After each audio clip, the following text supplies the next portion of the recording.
But to react now, it's time for the uncancelled interview with Ezra Levant.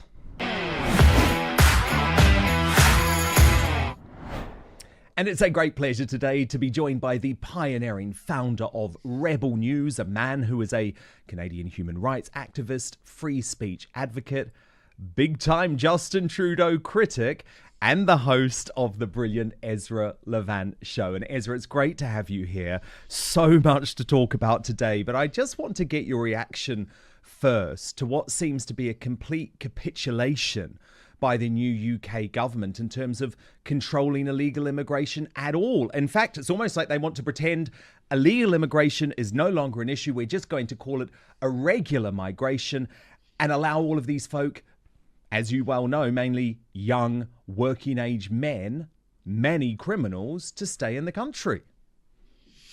Right. I mean, that's one way to solve the problem of illegal immigration is just rename it. Canada has gone one further. We have quadrupled the number of legal migrants to Canada. I don't even think we acknowledge any of them are illegal. Tens of thousands of people who come here on student visas, for example, once they're across the border, they simply declare themselves to be asylum seekers. I want to say the UK's policy doesn't just affect the UK. People get in the dinghy, cross the channel. Once they're in the UK, they can make their way to Northern Ireland and then just walk across the border. And it's actually causing a cascading problem in Ireland. I met a bunch of migrants in just outside of Dublin who were all full of British slang, like, hey, gov, just using fun British slang that they don't use in Pakistan, that they don't say in Syria. I felt like I was on the streets of London or Manchester.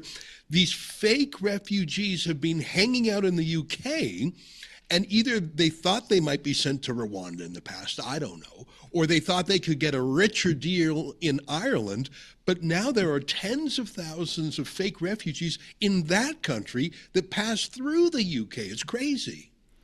It is, and I really want to talk to you about your reporting in Ireland, actually, because it's been fascinating to see this country, which is actually considered pretty socially conservative, go extreme woke and allow their country to be overrun. So what I'll do is set it up with some of your reporting, and I can get you to contextualize as we go along. So this was a really fascinating interview that you conducted with the local councillor, Glenn Moore.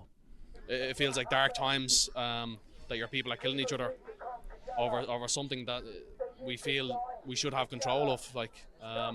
We don't want this country to be flooded with thousands, hundreds of thousands of undocumented males. Like, you keep saying women and children, it's not. We have the videos. Everybody has videos, thousands upon thousands of videos. Like, it's lies upon lies upon lies, and people are waking up going like, there's something wrong. It's a sinister feeling the Irish people have, and that's what's causing people to show up. Such powerful words. And also, Ezra, you spoke to a local Irish woman who was protesting, who also reflected that sort of anxiety. Thanks for coming over, really appreciate it. We have obviously nobody to speak on our behalf except for we've one local media, but I want to know what the plan is.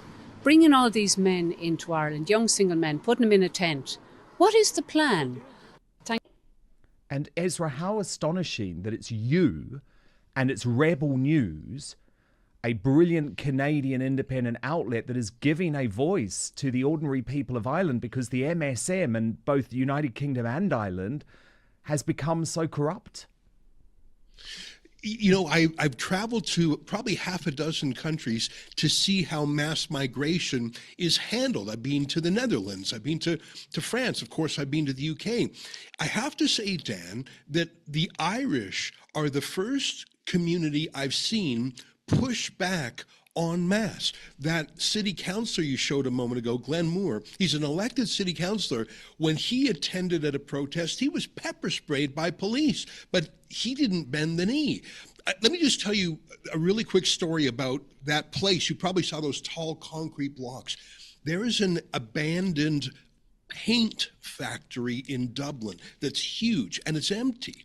And the government suddenly decided they're going to put in at least 500, but maybe many more single military-aged migrant men there. Just put them in the factory and turn it into, I don't know, like a urban refugee camp, except for right across the street is a kids' play place and a kids' movie theater and a Burger King. And the local community is saying, what are you doing? You're putting 500 single men right across the street from basically playgrounds. And that neighborhood called Coolock is a lower income neighborhood. So they're already deprived of services. They don't have a lot. And the government has just announced, ta-da, fait accompli, 500 men moving into that neighborhood. So there have been daily protests. Some local Irish youth threw a couple of bottles at police. So boom, in come the riot cops, pepper spraying and beating everybody. But the Irish don't bend the knee, and they've come back again and again. One more anecdote. I visited a tiny village called Dundrum. About 180, 200 people live there, very small, and there's a beautiful country hotel. Dan, the government has struck a deal with that hotel to stop using it as a hotel, kill the tourism in that little village, and to bring in 280 single military-age migrant men. So the town has less than 200 people. It's a village.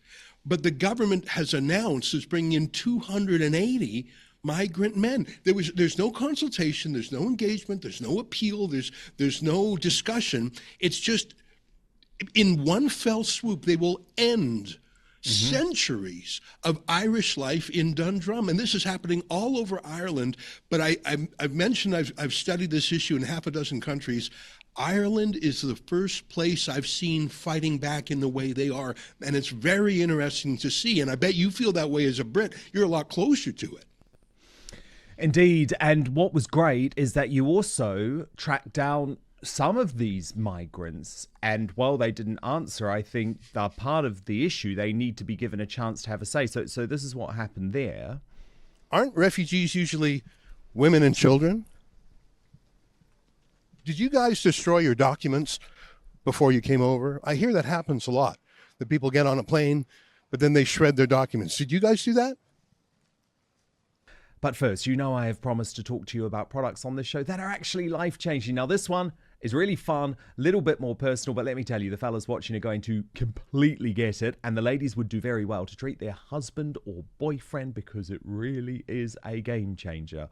Remember, us men want our grooming routine to be a one-and-done deal? Well, the days of using the same trimmer for your face and privates are over, thanks to our friends at Manscaped. They've come up with the ultimate package to keep your hairs trimmed from 12 to 6. So introducing the Beard and Balls bundle featuring the Lawnmower 5.0 and the Beard Hedger. And I know what it sounds like, but we're not actually talking about this sort of lawnmower. You can actually get precision trimming for all areas, even the sensitive ones, and get your man manicured as freshly cut grass. So I'm talking about a trimmer for the moneymaker, another for the boys downstairs. This trimmer gets it right the first time, being gentle on the skin in all the delicate places. And with 2 interchangeable skin-safe blade heads, you can choose between a precise trim or a smooth finish. And did I mention it's waterproof, so you can trim in the shower and avoid making a mess everywhere. Next, let's talk about the Beard Hedger, because whether you are going for a neat stubble or a full-on lumberjack look, this trimmer has you covered. It features a titanium-coated stainless steel T-blade and 20 length options, which means you can achieve any style you want with just one small twist of the zoom wheel. And like the lawnmower, the Beard Hedger is also waterproof, so you can handle your beard grooming right in the sink or the shower even without worrying about water damage. And with up to 60 minutes of runtime and an LED charge indicator, you'll never be caught mid-trim or with a dead battery. It genuinely is such a gentle product. No more cuts. You can keep your loved one happy, and it will increase your confidence. Plus, the great news is today you can get 20% off and free shipping with the code outspoken at manscaped.com. I repeat, 20% off and free shipping. Just type outspoken into the code box at manscaped.com. No more juggling multiple tools or dealing with subpar results. Just efficient, effective grooming wherever you need it. For the premium grooming experience, trust Manscaped. And what sort of behavior are these migrants bringing to Ireland? Not those specific men, I should point out, but you've posted this really shocking video of a woman in a supermarket who was horrified when a migrant started to take pictures of her children. What are you doing taking pictures of my child? Sorry. What are you doing taking pictures of my child? Just for me. Why are you doing? He's after being taking pictures of my child. He's after taking a picture of my child. He's after taking a picture of my child. I do it then. Who are you taking pictures of? He's after taking pictures of my child. And I mean, this is happening every day, Ezra. These sorts of incidents. Taking pictures is the least of it, as we know from the UK, whether it's in Rochdale or Telford or Rotherham. Things can get much worse, and these grooming gangs that typically are foreign nationals come in and target what used to be a high-trust society. Imagine a small town in rural Ireland.